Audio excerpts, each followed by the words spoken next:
Hey guys, welcome to the channel. Sunny here, and today we have the global lab patch of a lifetime, and it's finally happening way sooner than expected. We are getting the hit reduction, and we are getting the evasion accuracy rework today.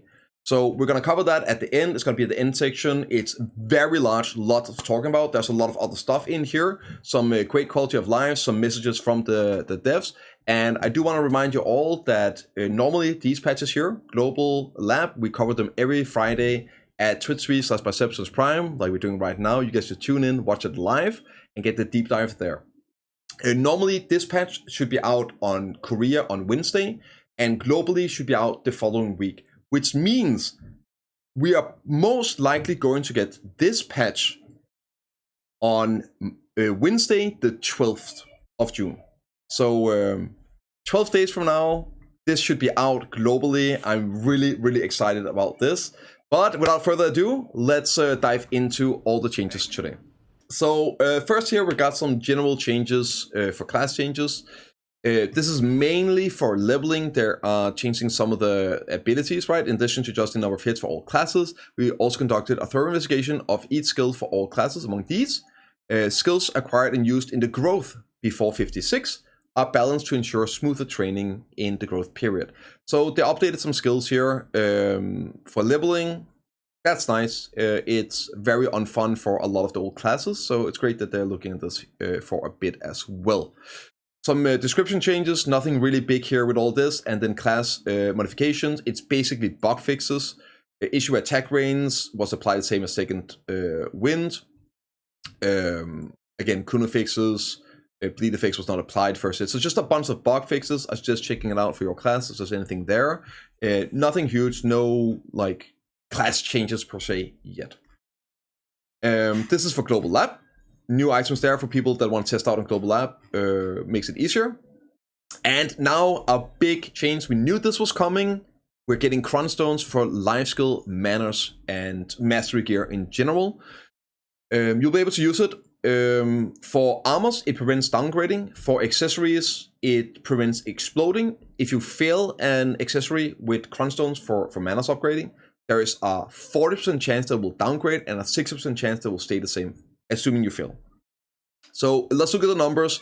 You can cover it as well here, like a link in the description as always. For pin outfit, it's 1680 Cron Stones for pin attempts.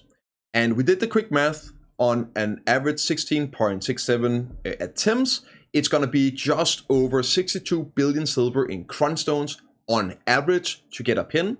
And that is not countering in the repair cost and the stone cost. So it's not going to be necessarily worth it on average, but you're going to save a lot of resources. It's definitely what I would do if I was pushing for a pin, simply to save time and brain cells.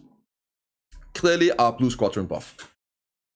Next up here is the accessories, and this gets interesting because Manners accessories has some really surprising numbers. Pin Manners accessory is 2200 Cron Stones, which means it's going to cost around 4.8 billion silver in crons. Of course, there still is a 40% chance to downgrade, but it used to cost like 25 to 30 billion silver to raw tap.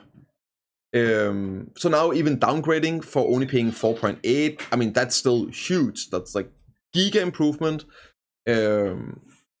Still not exactly free, but this means that pin Manners accessories are for the most part like realistic now for these in-game life skills pushing for it. Pretty huge. Next up, there's some changes to furniture with how you're making them, changing the rare saps into more normal saps, more available saps that don't have a lot of uses, right? And here is a note. There's no real changes to Nodewars yet. There is a dev note here. You can read it if you want to, but basically they're saying they are listening and a lot of people seem to be enjoying it, but there's also players that are voicing concerns, and there are players that are missing the old Nodewar system. And they're basically saying, keep giving us feedback, we're listening, we will make adjustments, we know there's a lot of problems that need to be fixed, and we're working on it. So hopefully people will enjoy it and they'll keep improving it, the new Nodewar system. while maintaining the ease of access. They kind of like emphasized on the ease of access by like basically simple sign up and all that. But what they're gonna do otherwise, we don't know. So we'll have to just wait and see. I guess the Copium is on for everyone to keep it, to change it, and all that. Let me know in the description what you guys prefer them doing with this. Like keep improving the current system, or maybe turn it into a bit of the old style. You still sign up, but instead of going for conquest, you have your pre-built base and you fight each other like the good old times. I'm interested to see what they're doing, but I do very much enjoy the fact that you have like an easier access for people. It makes it just faster and easier for people to try it out if they want to. But again, really surprising there's no actual changes today, because there's a couple things that needs to get addressed ASAP. Next up here is a big one. Full food rotations has been making a comeback in PvP because you gain 5 DR and 5 special evasion, but you give up some like offensive stuff. But it's a hassle, and it's only really doable with having a fairy popping it all. So they are trying to kill the food rotation by adding 5% special evasion onto the exquisite Cron Meal, and I'm happy to see this. Awesome. Next up is the Kaya and Chimera necklace. They are getting removed from the game, and you can't buy them anymore. To prevent people from gaming caps and all that. They were generating some issues in terms of balance for different things in the game. So it's fine. It's an old relic. That's getting removed. They're adding a 8,000 HP cap to Medaya and Valencia territory. And they are adding a Nodewar supply center, so you can use that for repairing, getting your horses out, and all that to Nodewars as well. And that's about it for the general changes. And let's take a look at the big one, the hit reduction and the evasion